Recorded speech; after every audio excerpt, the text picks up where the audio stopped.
Concerning the anti-oil comments of yesterday, what would you say to Mr. Blanchet if you actually were talking to him directly about his comments he made about the oil industry?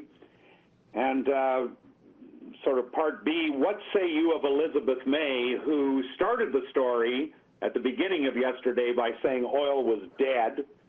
And how do you personally feel about the kinds of comments you heard in the last 24 hours?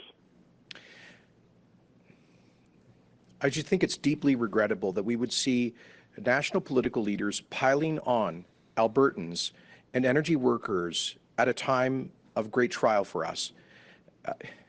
This is the opposite of leadership. Leaders should be seeking to bring us together, not to divide us. The Canadian energy industry has done more than any in modern Canadian history to create jobs and prosperity, to fund social programs and government services, and to unite Canadians with our equalization payments and transfers across the country, to which Alberta has contributed over $600 billion in recent decades, thanks largely to our energy resources. So here we are in, because of the global coronavirus recession, a crash in demand, because of the predatory actions of dictatorships who have been trying to drive North American energy out of business so they don't have to compete with democratic oil. They want to dominate the world with dictator oil. Because of their irresponsibility, we've seen the lowest prices in history, which has even worsened an already terrible economic crisis in this province and therefore in this country. And so I would say to Mr. Blanchet and Madam May, please stop kicking us while we're down. We Albertans have been generous, and we will continue to be generous. But these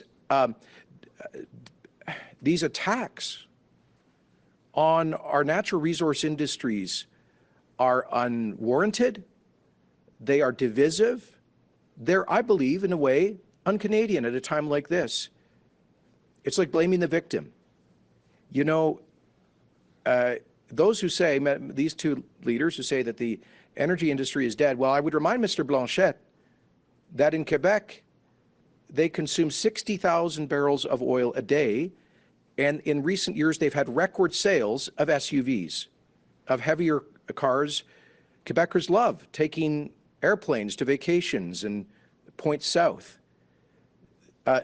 They enjoy the benefits of living in a modern industrial economy, which is predicated on access to affordable energy, much of which, half of which for Quebec, comes from Alberta. And if it didn't come from here, it would be coming instead from the United States and from OPEC dictatorships. Mr. Blanchet said that Albertans have been sending, quotes, a string of insults to Quebec. Nothing could be further from the truth.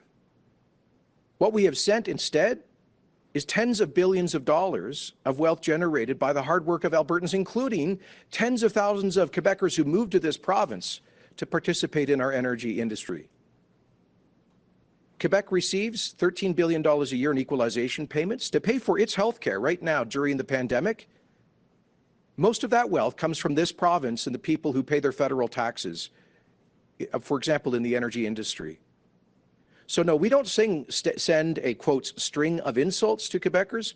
We send billions of dollars. We send solidarity. We send friendship. We send our sense of shared values and shared interests. Yes, and we also send energy that fuels the Quebec economy.